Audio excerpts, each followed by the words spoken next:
A massive grass fire burned out of control near I-235. Find out why firefighters had such a hard time getting a handle on this.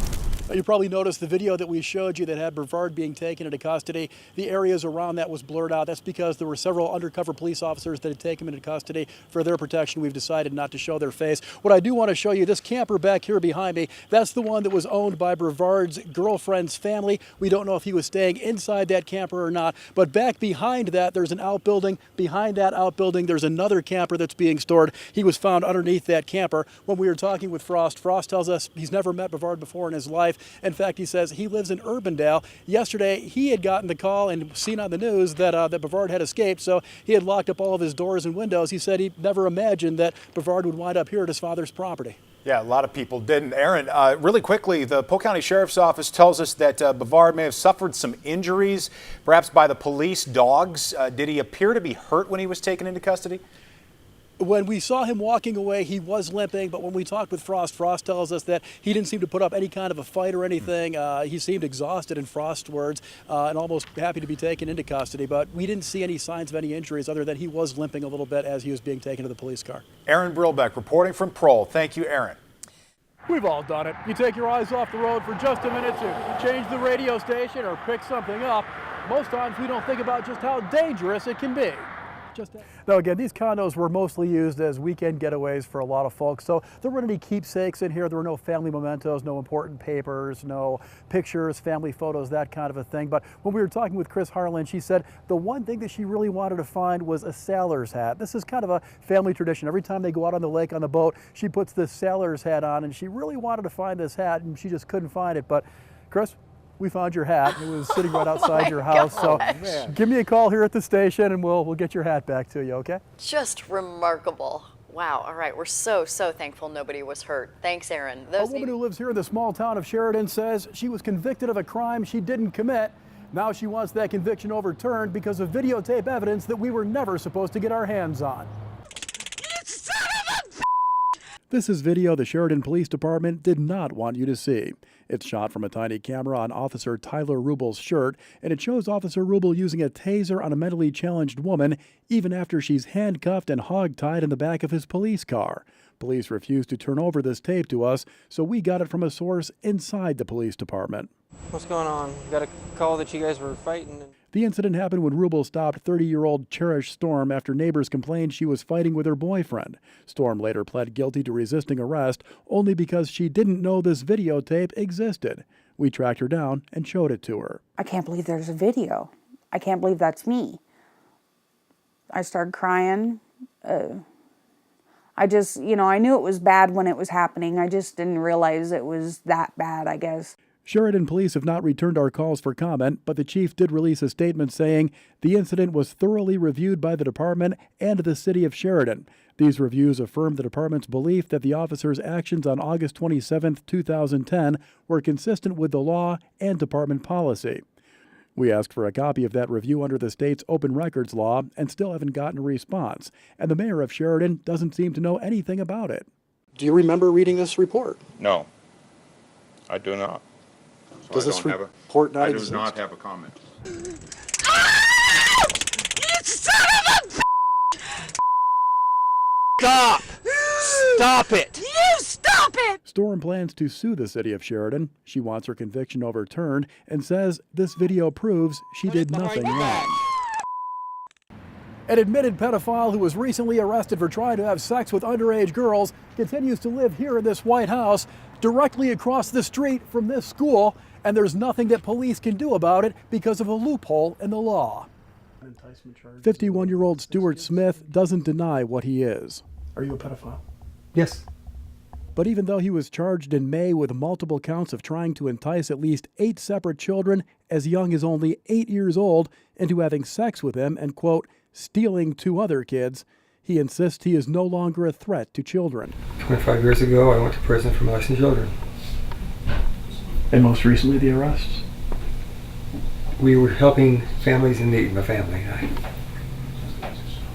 Shoes, clothes. They're friends of my daughters, if they wanted to hang out, they hang out. Well, I was arrested for it. Smith took a plea deal to lesser charges. Court records indicate police questioned Smith without first reading him his Miranda rights and interviewed his wife in violation of his Fifth Amendment rights. He was never placed on the Iowa Sex Offender Registry. You're on the National Sex Offender Registry. You read it, I'm on there, but I've been released and not required to register. That's why Smith's allowed to live right across the street from this elementary school and visit his family here in this apartment complex filled with children. Parents here are scared. I just don't understand how it could happen, and it concerns me that he's here every day, multiple times a day. And so parents here are warning their neighbors, posting flyers like this one on cars and telephone poles. I want him to be aware of what he looks like and that he is a predator that's still out there trying to entice children. Yesterday, we introduced you to a child here in Melcher, Dallas, who was the victim of some pretty heartless bullying. Well, today, the small community is rallying around the bullies. Levi Null is afraid to go to school after some students posted an online video of his involuntary movements caused by Asperger's syndrome. Levi's mother says it was done to humiliate and embarrass him.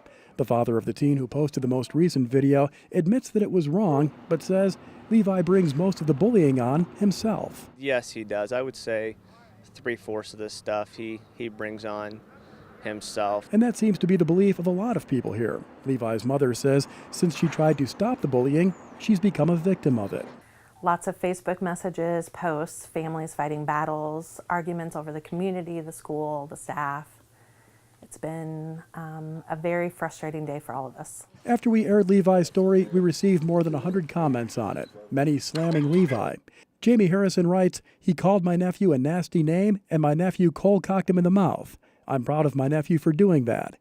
And Nate Goof writes, "This kid has done things to get people mad that I think he could probably control." According to the state, harassment and bullying are defined as any electronic, written, verbal, or physical act or conduct toward a student which is based on any actual or perceived trait or characteristic of the student and which creates an objectively hostile school environment. The principal wouldn't talk with us on camera, but says Levi's case does not meet these requirements because Levi is not afraid to go back to school.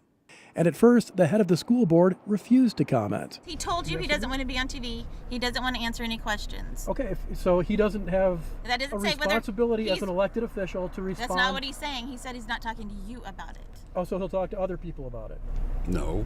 He eventually changed his mind. Do you stand by what is written in here? Do you believe that I stand by our principal. Bob, he just got you on camera. So then you believe that the principal is correct in saying that this kid is not afraid to go back to school? According to his investigation, I'll have to stand by him. After today, I've lost my faith in a lot of things that I had faith in this community. Folks living here in this apartment building say they're living in filth with cockroaches and bed bugs and dangerous conditions while their slumlord millionaire landlord is living high on the hog. There's a hole right here where... Travis Moreland says it makes him sick the way his children have to live in an apartment infested with bed bugs, rodents, and cockroaches. It's disgusting. I mean, there goes one right there. You clean the kitchen at night, you come outside at night after you clean it, this whole thing, you can't see no cabinets, there's nothing but roaches. The landlord, Mark Critelli, owns more than 50 apartment buildings in the metro, including this one on Ingersoll, where tenants were forced out this week because the boiler had been broken since last winter. The city's Housing Appeals Board says Critelli is an habitual violator of Des Moines' rental regulations. Channel 13 has learned the city is doing what it calls an accelerated investigation into Critelli's properties, including this one on 23rd Street. That's where Katrina Gibson lives with her 2 children and thousands of roaches. I got a hole in my ceiling, and the roof is falling apart too. Smoke alarms aren't hooked up, ceilings are crumbling, the basement reeks of sewage and mildew.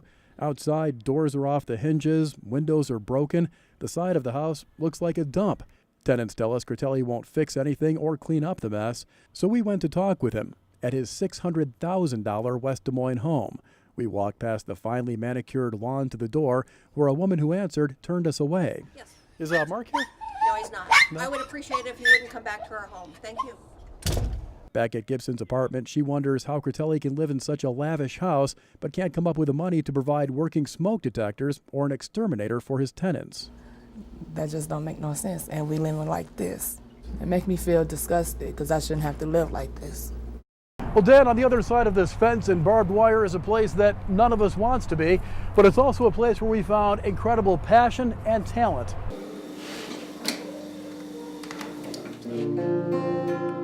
Yeah, it is.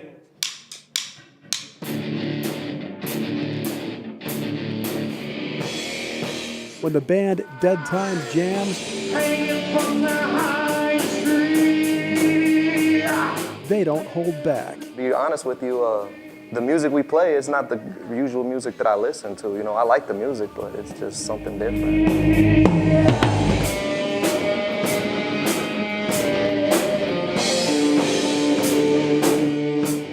But you can't buy Dead Time CDs or see them in concert.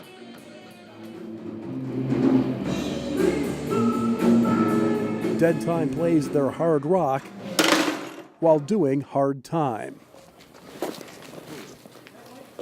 Dead Time is one of several inmate bands that play in this one-of-a-kind music program here at Anamosa State Prison.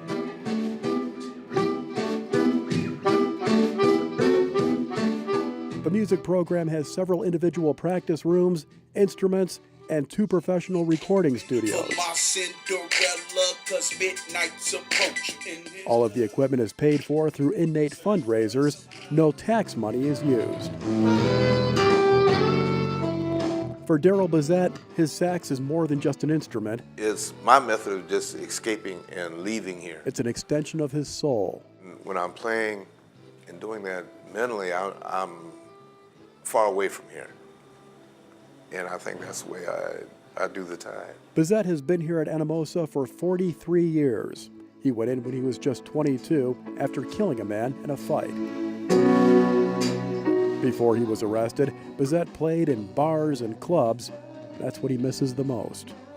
Playing my music, being able to see the people's eyes and feel their vibes along with mine and see how they all mesh together. Yeah, I really miss that. For bandmate Stan Cribble, playing music behind the walls of Anamosa is also an escape, a return to normalcy.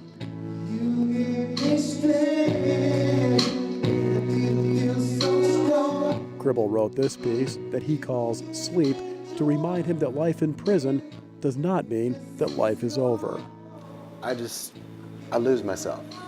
I lose myself in the music. It's a song that I wrote. It's very dear to me. And whenever I play that song, I just lose myself. Cribble is doing life for killing his wife 7 years ago.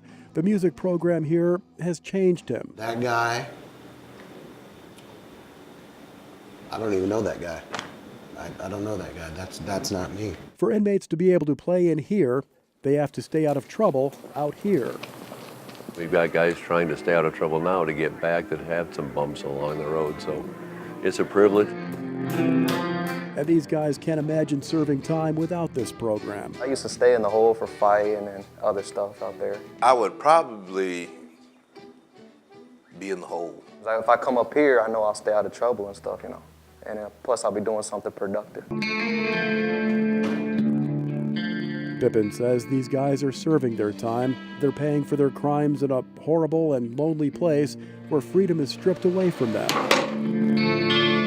There's this hope that's attached to participating in this program. He says the music program gives them something that prison can't take away.